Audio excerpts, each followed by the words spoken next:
Hi guys, we've officially started part 2 of our book. So this is called A Shadow Over Our Valley, and we'll look at chapters 6 and 7 today.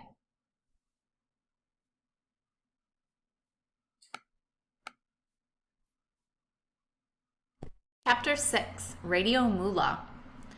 I was at home of one of my relatives in Mingora one evening when I heard a strange sobbing coming from the radio. After a long day of cooking, the women had gathered around the radio as they cleaned up. As usual, I was doing my best to get out of having to do the dishes, but I stopped at the sound of this odd weeping. At first, it sounded like just another imam giving advice about how to live a victorious life. "Quit smoking," he told the men, "and pray daily." The women murmured in approval, my mother among them. Then he began to cry. "Stop listening to music," he begged. "Stop going to the movies. Stop dancing. Stop," he begged, "or God will send another earthquake to punish us all." Some of the women began to cry. Terrifying memories of the earthquake the previous year were fresh in their minds. Some of them had buried children and husbands and were still grieving. I knew that what this radio mullah was saying wasn't true. An earthquake is a geological event that can be explained by science, I wanted to tell them. But these women, many of whom had no education and who were brought up to follow the dictates of their religious leaders, were frightened. As the mullah wept, so did they. Even at school, all that my friends could talk about was the radio mullah, although my father told us not to listen. Our old radio was broken, so I hadn't heard his latest broadcasts, but I heard them at friends' and relatives' houses, and at friends at school repeated his nightly sermons, almost word for word. All music was haram, he said, forbidden by Islam. Only his radio station was permitted. Men should grow their hair and beards long, not keep them short, in what he called the innovative fashion. And women, he said, should stay at home in purdah quarters at all time. They should go out only in emergencies and only wearing a burqa and only with a male relative. At first, my mother had enjoyed his sermons when she listened to them with our relatives, especially when he spoke about the need for daily prayer. People, especially women, romanticized him. People thought that he was a good interpreter of the Holy Quran and admired his charisma. They liked his talk of bringing back Islamic law because everyone was frustrated with the slow, corrupt Pakistani justice system. His followers chanted poems that sounded beautiful, but were in fact messages to motivate girls to stop going to school. My father disapproved of him from the beginning. "No radio mullah is going to tell me what to do. This mullah," he declared, "is nonsense and trouble." "Don't speak that way," my mother told him. "God will be angry with you." My father turned out to be right. He had done some investigating of the man behind the mysterious radio voice. "This mullah is a high school dropout. He doesn't even have religious credentials. This so-called mullah is spreading ignorance." The voice on the radio belonged to Maulana Fazlullah, one of the leaders of the TNSM. His followers had helped so many people after the earthquake, but he was taking advantage of the trauma to instill fear into them too. Soon, Fazlullah's attacks became personal. He announced the names of men who'd spoken out against him, people we knew, people we didn't know, people who were campaigning for peace in the valley, but also people who thought that they were having private conversations. They were all suddenly publicly called sinful. It was as if the radio mullah and his men could see through walls. So this is really an interesting point if we think about something that probably we know a little bit more about than the Middle East and the Taliban is World War II.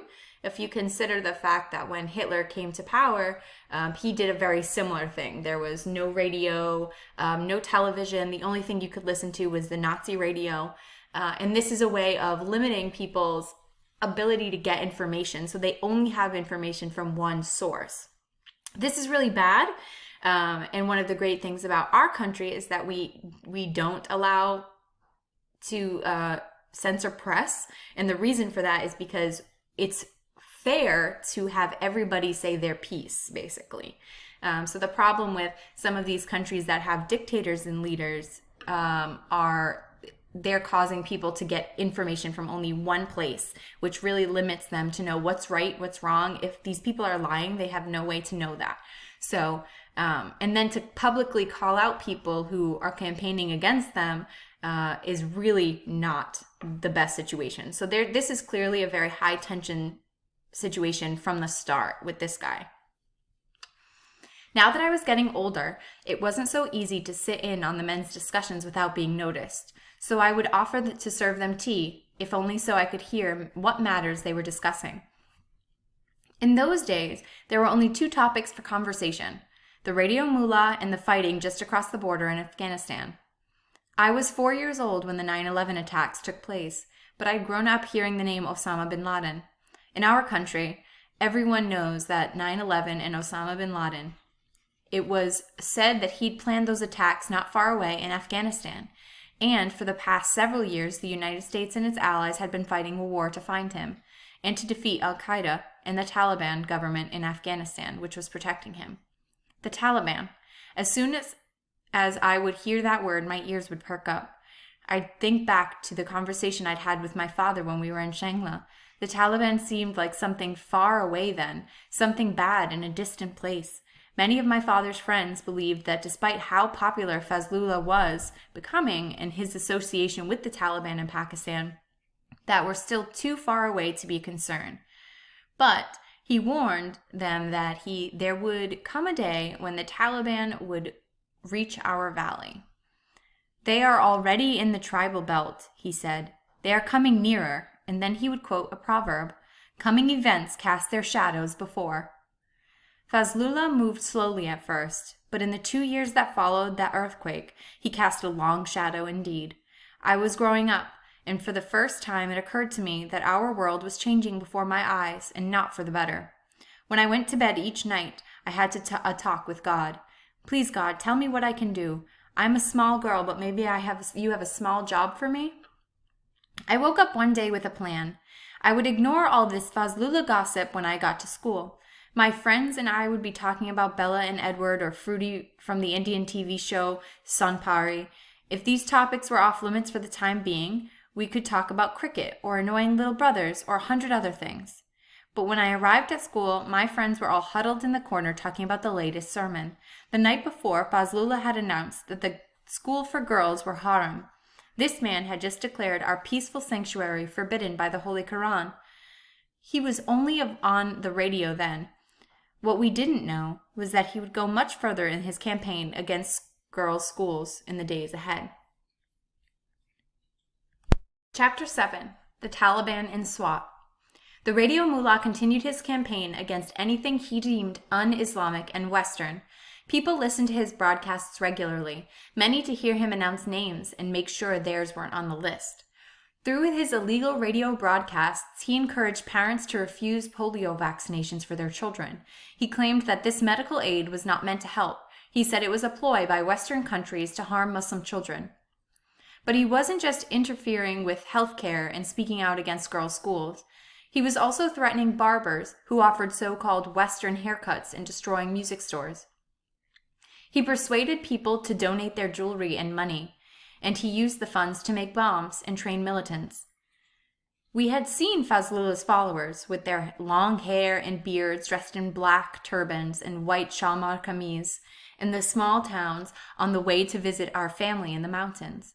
His men carried guns and walked menacingly on the streets. But even though we had not seen his men in Mingora proper, we felt his presence. It was as if he spoke from the heavens, casting a dark cloud of fear over our valley. The police tried to stop him, but his movement was only getting stronger. In May 2007, he signed a peace agreement with the government, saying that he would stop his campaign against polio vaccinations and girls' education, as well as attacks against government property, and the government would allow him to continue his broadcasts. In July, everything changed. Around the time of my 10th birthday, the Pakistani army led a siege of women's madrasas in Islamabad, our nation's capital. A group of militants that had been taking an active stance against the government had now taken hostages and hidden inside the madrasa of Lal Masjid, or the Red Mosque.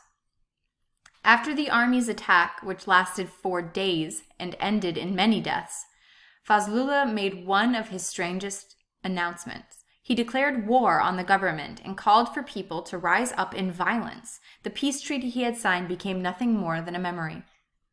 But the government ignored him like an annoying fly, and it ignored us too, the people of Swat who were under his thumb. We were angry with our government and angry with these terrorists for trying to ruin our way of life. But my father said our family should do its best to ignore them as well. We must live a full life, if only in our hearts, he said. And so, as usual, our family dinner conversations were about things of the mind, Einstein and Newton, the poets and the philosophers. And, as usual, my brothers and I fought over the remote, over who got the best grades, over anything and everything. Somehow, I could ignore the Taliban. But I could not ignore these two annoying characters. Fighting with your brothers, I told my father, is part of a full life. Soon Fazlullah forces with the Tehrik-i-Taliban Pakistan, TTP, or the Pakistan Taliban, and announced that women were banned from public places. The males in the family should enforce this order, he said, and keep tight control over their families or be punished themselves. Within 6 months, the streets became strangely absent of women because they were afraid to go out to do their shopping. The DVD shops that sold the Bollywood films and children's movies pulled down their shutters and went out of business. Fazlullah claimed that watching movies and TV shows was a sin because it meant that women would look upon men and men would look upon women who were forbidden to them. So this isn't a misprint when it says Bollywood. It's referring to basically the Indian version of America's Hollywood. They have a really booming movie business over in India, and so that's where the name Bollywood comes from. It's not a misprint. Under the threat of his followers, people were terrified. Some took their TVs, DVDs, and CDs to the public square, where the Radio Mullah's men set them on fire. Stories spread that his men were patrolling the streets in pickup trucks, shouting his orders from megaphones. Then we heard that his followers were listening at people's doors. If they heard a TV, they bashed the door in and then smashed the TV to bits. After school, my brothers and I cowered in front of our beloved TV, the volume turned down to a whisper. We adored our shows and didn't understand how wrestlers with funny names and a little boy with a magic pencil were so bad. But every time there was a knock at the door, we jumped. When our father came home one night, I asked him, "Abba, will we have to turn in our TV as well?" Eventually, we moved our TV to a closet. At least if strangers came to the door, they wouldn't see it. How had this happened? How did an unschooled fanatic turn himself into a kind of radio god? And why was no one prepared to defy him? Through it all, the Kushal school carried on as usual. A few more of our classmates dropped out, but the rest of us appreciated our schooling all the more. Our class even had a discussion. The government may not be behaving as it should, but could we run our classroom a bit more like a democracy? We hit on an idea. Since the most studious girls always sat up front, we should switch seats every week. If you got the front row one week, you'd find yourself in the back the next. It was a bit of a game, but it was our small way of saying that all girls and all people are equal. But beyond the walls of our school, Mignoora had become like a prison.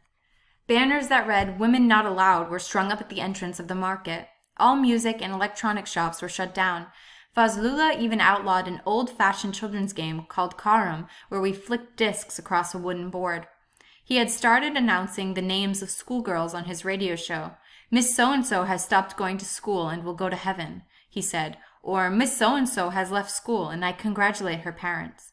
My mother now insisted that I never walk to school by myself for fear that I would be seen alone in my school uniform by the Taliban. Every day, I noticed that a few more of my classmates were missing, and every night on his radio show, Fazlullah kept up his attacks, saying that girls who went to school were not good Muslims and that they would go to hell. One day, one of our teachers went to my father and said he would no longer teach girls. Another said that he was leaving to go help Fazlullah build a religious center. It was a dark day. The Kushal school, which had always been our refuge, had fallen under the shadow of Radio Mullah. Fazlullah had set up a public court to enforce his edicts, and his men were now flogging or killing policemen, government officials, and other men and women who disobeyed him. Hundreds gathered to watch the floggings, all shouting Allahu Akbar, God is great, with each lash. Sometimes